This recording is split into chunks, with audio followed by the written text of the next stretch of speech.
Hello and welcome back. Now, when I first started playing Warframe, if you typed into chat what is the best rifle in the game, you got but one answer: Boltor, or a derivative thereof, whether it be the Telos Boltor or Boltor Prime.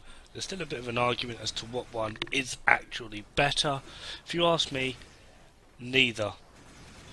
One does more damage, the other has a higher magazine capacity. Admittedly, the Telos Boltor obviously does have the Syndicate proc, but let's be honest, late game, all they are there for is the actual overall buff, not so much as the damage.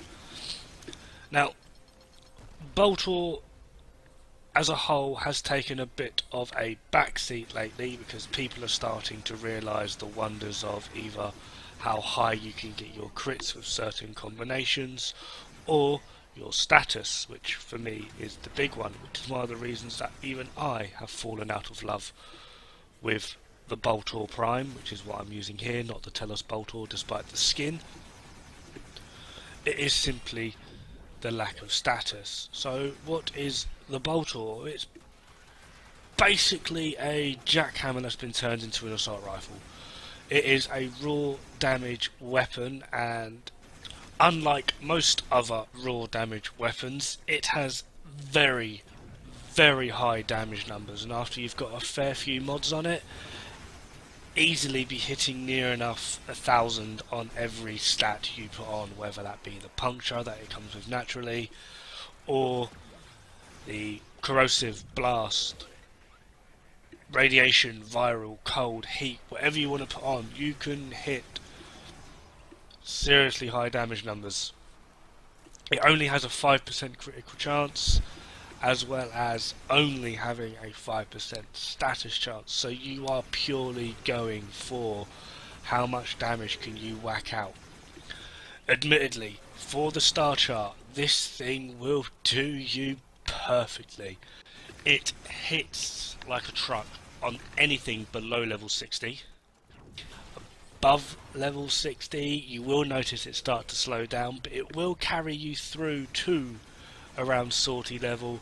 It does chew up certain level 100 enemies quite nicely. You're going to be trying to avoid some of the more heavily armoured targets, the heavy gunners, the bombards, the bursters. Some of the infested units might give you a bit of a hard time as well, but honestly, just give it a shot, see how you find it, and take it from there.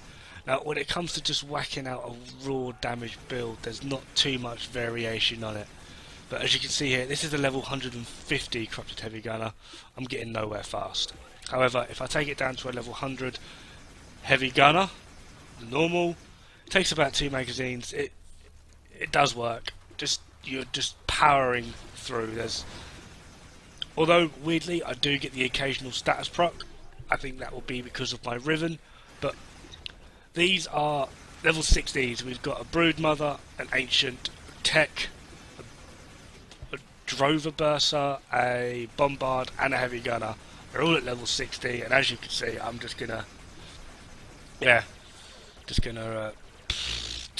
Swiss cheese. Swiss cheese. That's all they are, just Swiss cheese. Hello. The Bombard will give you a bit more of a tough time than the others, but for anything else, and then Heavy Gunner, yeah, bye, have a good time, and now it's just the Burster. It's one of the reasons I do like using this weapon on Nicks. If you need a quick break, you've got a quick break. Either just press 3, 4, or 1, and proceed to hack. But yeah, not much variation in build. You're going to want your 4 elemental mods, the 90%. I've put Piercing Caliber on, Serration, and Split Chamber. The River mod I am using increases my multi-shot and damage, so that's going to be quite a lot coming from that. It also increases my critical chance, but we'll ignore that because I don't care. If you don't have a River mod, Heavy Caliber is gonna be the way you want to go. This will actually almost help your accuracy due to the fact that the bullets move slower. But you know, that's just the way this weapon works. Now, for a River mod, I would say you want to go for status chance, multi-shot, and damage.